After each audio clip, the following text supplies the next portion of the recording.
সালাউদ্দিন আহমেদ ১৯৬২ সালে ৩০শে জুন কক্সবাজার জেলার তৎকালীন বৃহত্তর চকরিয়া উপজেলায় পেঘুয়া ইউনিয়নের ঐতিহ্যবাহী শিকদারপাড়া গ্রামে সম্ভ্রান্ত মৌলভী পরিবারে জন্মগ্রহণ করেছিলেন।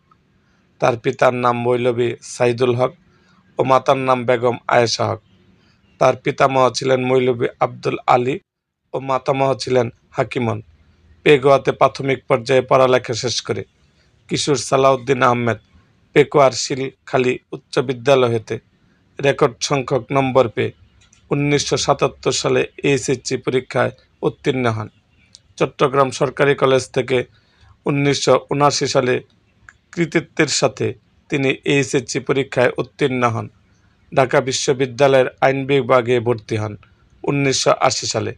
তিনি ঢাকা বিশ্ববিদ্যালয় থেকে ১৯৮৪ সালে এলএলবি সম্মান এবং ১৯৮৬ সালে এলএলএম ডিগ্রি অর্জন করেন ও বাংলাদেশ বার কাউন্সিলে আইনজীবী তালিকাভুক্তি পরীক্ষায় উত্তীর্ণ হয়ে অ্যাডভোকেট হিসেবে সনদ লাভ করেন। সপ্তম বিসিএস পরীক্ষায় ১৯৮৫ সালে অংশ নিয়ে তিনি বিসিএস প্রশাসনের ক্যাডারে উন্নীত হন। ১৯৮৮ সালের ১৫ ফেব্রুয়ারি তিনি বিসিএস প্রশাসন চাকরিতে যোগদান করেন। বগুড়া জেলা প্রশাসন সিনিয়র সহকারী সচিব হিসাবে দায়িত্ব পালনকালে ১৯৯১ সালে তিনি তৎকালীন সরকারের প্রধানমন্ত্রী বেগম খালেদা জিয়ার সহকারী একান্ত সচিব এপিএস হিসাবে যোগ দেন। ঢাকা বিশ্ববিদ্যালয়ে অধ্যয়নকালে তিনি জাতীয়তাবাদী ছাত্রদলের কেন্দ্রীয় নির্বাহী কমিটির সহসভাপতি সহ সফলতার সাথে আরও বিভিন্ন পদে গুরুত্বপূর্ণ দায়িত্ব পালন করেন। কিছুদিন জাতীয়তাবাদী ছাত্রদলের কেন্দ্রীয় কমিটির ভারপ্রাপ্ত সভাপতি হিসাবেও দায়িত্ব পালন করছেন। ছাত্রদলের দায়িত্ব থাকাকালে স্বৈরাচারী সরকারের রোষানলে পরে গ্রেপ্তার হয়ে জেল খেটেছেন অনেকবার। বগুড়া জেলা প্রশাসনের সিনিয়র সহকারী সচিব হিসাবে দায়িত্ব পালনকালে ১৯৯১ সালে তিনি তৎকালীন সরকারের প্রধানমন্ত্রী বেগম খালেদা জিয়ার সহকারী একান্ত সচিব এপিএস হিসাবে যোগ দেন। ১৯৯৬ সালে জানুয়ারিতে এই সরকারি চাকরি থেকে ইস্তফা দিয়ে সালাউদ্দিন আহমেদ সক্রিয়ভাবে রাজনীতিতে নেমে পড়েন। এরপর ষষ্ঠ, সপ্তম ও অষ্টম জাতীয় সংসদ নির্বাচনে অংশ নিয়ে তিনি কক্সবাজার চকরিয়া পেকুয়া থেকে জাতীয় সংসদ সদস্য নির্বাচিত হন। একটানা ৩বার কক্সবাজার ১ আসনে সংসদ সদস্য নির্বাচিত হয়ে তিনি রেকর্ড সৃষ্টি করেন।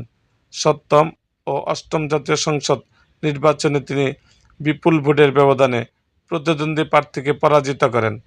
অষ্টম সংসদ নির্বাচনের পর ৪ দলীয় জোট দেশনেত্রী বেগম খালেদা জিয়ার নেতৃত্বে সরকার গঠন করলে সালাউদ্দিন আহমেদ ২০০১ সালের ১০ই অক্টোবর মন্ত্রিপরিষদের যোগাযোগ প্রতিমন্ত্রী নিয়োজিত হন। পাশাপাশি কক্সবাজার জেলার ইনচার্জ মিনিস্টার হিসেবেও দায়িত্ব পালন করেন তিনি।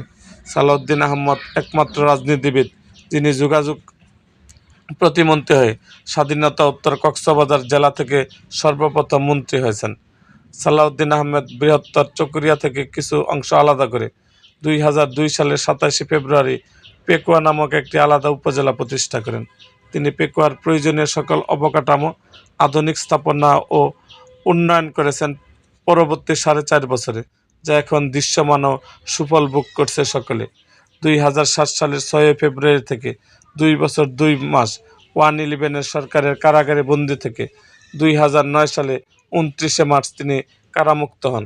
সালাউদ্দিন আহমেদ কারাগারে থাকা অবস্থায় এরই মধ্যে নবম জাতীয় সংসদ নির্বাচন অনুষ্ঠিত হলে তার সহধর্মিণী অ্যাডভোকেট হাসিনা আহমেদ কক্সবাজার ১ আসনে ৪ দলীয় জোটের মনোনয়ন নিয়ে প্রতিদ্বন্দ্বী প্রার্থীকে প্রায় ৩৬,০০০ ভোটের ব্যবধানে পরাজিত করে সংসদ সদস্য নির্বাচিত হন।